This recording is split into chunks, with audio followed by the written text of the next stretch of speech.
Hello students, आज की video में डिस्कस करेंगे question answers class 9th subject English main reader book beehive से पोएट्री सेक्शन से आपकी पोएम है नो मैन आर फॉरेन, जिसके पोएट हैं James Kirkup. No man are foreign इस पोएम के क्वेश्चन आंसर्स की वॉल्यूम नंबर 1 आपके अपने YouTube channel just fun with English with Ashok Kumar and Sujata पर अपलोड की जा चुकी है और ये no man are foreign poem के क्वेश्चन आंसर्स की वॉल्यूम नंबर 2 है। ये सभी के सभी आपके सारे क्वेश्चंस और आंसर्स रिटर्न फॉर्म में आपकी अपनी वेबसाइट parikshaSafalta.com पर आपको मिल जाएंगे। चलिए डिस्कस करते हैं क्वेश्चंस। देखिए यहां फर्स्ट नंबर पे हमने दिया और ये क्वेश्चन हमने प्रीवियस वीडियो में भी डिस्कस किया था, लेकिन यहां हमने इनको अलग अलग करके मेंशन कर दिया है, डिस्क्राइब कर दिया है ताकि स्टूडेंट्स को किसी तरीके का कंफ्यूजन ना हो। नो मैन आर स्ट्रेंज और foreign explain on the basis of stanza 1। Stanza 1 के आधार पर आपको वर्णन करना है कि पोएट ने जेम्स किकअप ने कहा है नो मैन आर फॉरेन और स्ट्रेंज, कोई भी व्यक्ति, कोई भी पर्सन या पीपल स्ट्रेंज नहीं है, फॉरेन नहीं है, स्ट्रेंजर नहीं है, अजनबी नहीं है। आंसर देखिए, the poet says that no man are strange and no countries are foreign. Poet ने कहा है कि कोई भी व्यक्ति अजनबी नहीं है और कोई भी देश पराया नहीं है, कोई भी देश हमारे लिए विदेश नहीं है। All man live on the same earth, सभी व्यक्ति एक ही धरती पर, एक जैसी धरती पर रहते हैं। And breathe the same air, और एक जैसी हवा से वो सांस लेते हैं। All man have same skins and under their skins they have same bodies, सभी व्यक्तियों की एक जैसी स्किन, एक जैसी खाल होती है और उस खाल के नीचे सभी व्यक्तियों में एक जैसे शरीर होते हैं। एट लास्ट, आखिर में, आफ्टर डेथ, जब हमारी मृत्यु हो जाती है, सभी की हमारी जब मृत्यु होती है, all man will be mixed with the same land और डस्ट। तो मरने के बाद सभी जो व्यक्ति हैं, सभी जो पीपल हैं, उनको इसी लैंड में, इसी अर्थ में, इसी डस्ट में, इसी धरती में मिल जाना होगा। सभी इसी लैंड और इसी डस्ट में मिल जाएंगे। The poet says that no men are strange and no countries are foreign. All men live on the same earth and breathe the same air. All men have same skins and under their skins they have same bodies. At last, after death, all men will be mixed with the same land or dust. Question number 2 देखिए, same question है लेकिन अब थोड़ा सा difference ये कर दिया। No man are strange and no countries are foreign, explain on the basis of stanza 2। अब स्टेंजा 2 में इस बात को प्रूव करने के लिए जेम्स किकअप ने क्या लिखा है, कोई भी देश विदेश नहीं है, पराया नहीं है, और कोई भी पर्सन, पीपल या व्यक्ति अजनबी नहीं है, स्ट्रेंज नहीं है, स्ट्रेंजर नहीं है। तो यह बात प्रूव करने के लिए स्टेंजा नंबर 2 में क्या बतलाया है, देखिए। All man belonging to different countries know the same sun, air and water. All man are fed by peaceful harvest. In the same way all man are starved by wars, long winter.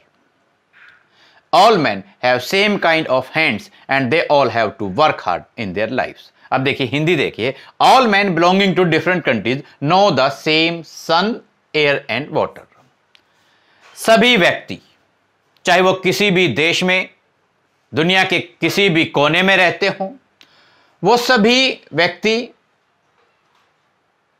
एक जैसे सन को, air को और water को जानते हैं। हर जगह सन, air और वाटर एक जैसी है। All man are fed, fed मतलब खाना खाना, पेट भरना। बाय पीसफुल, शांति के समय, हार्वेस्ट, शांति के समय जो फसलें प्राप्त हुई हैं, काटी गई हैं, उनसे सभी लोग अपना पेट भरते हैं। इन द सेम वे, इसी प्रकार से, all man are starved by wars, long winter. और युद्ध के समय कह लीजिए, या जैसे शीत ऋतु में, ज्यादा लंबी शीत ऋतु के दौरान, विंटर सीजन के दौरान सभी लोगों को, in the same way all man are starved, भूखा मरना होता है, सभी लोग भूखे मरते हैं। बाय वॉर्स, लॉन्ग विंटर, तो लंबी शीत ऋतु के जैसे जब युद्ध चलते हैं, यानी कि युद्ध के दौरान सभी मैन, सभी पर्सन, सभी पीपल, सभी व्यक्ति भूखे मरते हैं।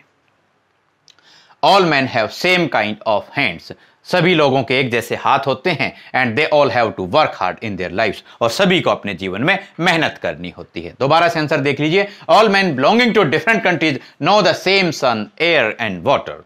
All men are fed by peaceful harvests. In the same way, all men are starved by war's long winter.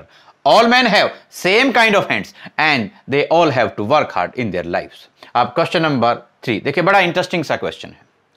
Whenever we are told to hate our brothers, जब कभी हमें अपने भाइयों से नफरत करने के लिए कहा जाता है, what does the poet say about hating others? तो दूसरे हमारे जो भाई हैं उनसे नफरत करने के बारे में, हमें नफरत करनी चाहिए, नहीं करनी चाहिए, हमें क्या करना चाहिए, इस बारे में जेम्स किकअप ने, पोएट ने क्या कहा है?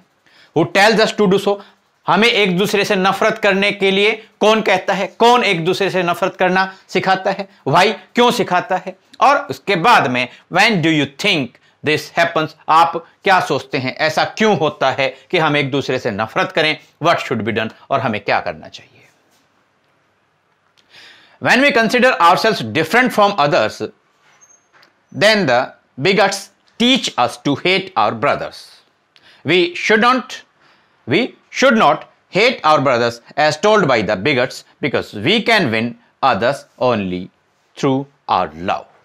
देखिए, when we consider ourselves different from others, जब हम खुद को दूसरों से भिन्न मान लेते हैं, अलग मान लेते हैं, then the bigots, BIGOTS, कट्टरपंथी, तब जो लोग कट्टरपंथी होते हैं,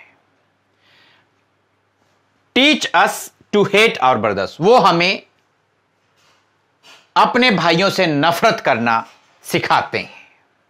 we should not hate our brothers, अब कहता है हमें क्या करना चाहिए? We should not hate our brothers, हमें अपने भाइयों से नफरत नहीं करनी चाहिए, as told by the bigots, जैसा कट्टरपंथियों ने हमें सिखाया है एक दूसरे से नफरत करो, हमें ऐसा नहीं करना चाहिए, हमें अपने भाइयों से नफरत नहीं करनी चाहिए।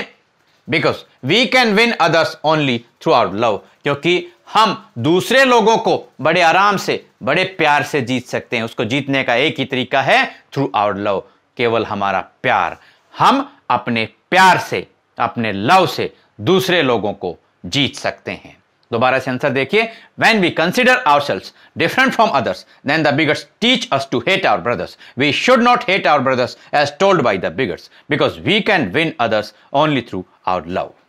Students, ये क्वेश्चन आंसर्स अपनी नोटबुक्स में नोट डाउन करके लर्न और रिवाइज कीजिए। काफी इंटरेस्टिंग सी पोएम है और लाइफ में हमें बहुत कुछ सिखाती है। जल्द ही आपकी नेक्स्ट पोएम के क्वेश्चन आंसर्स के साथ आपसे फिर होगी मुलाकात। Thanks, have a nice day.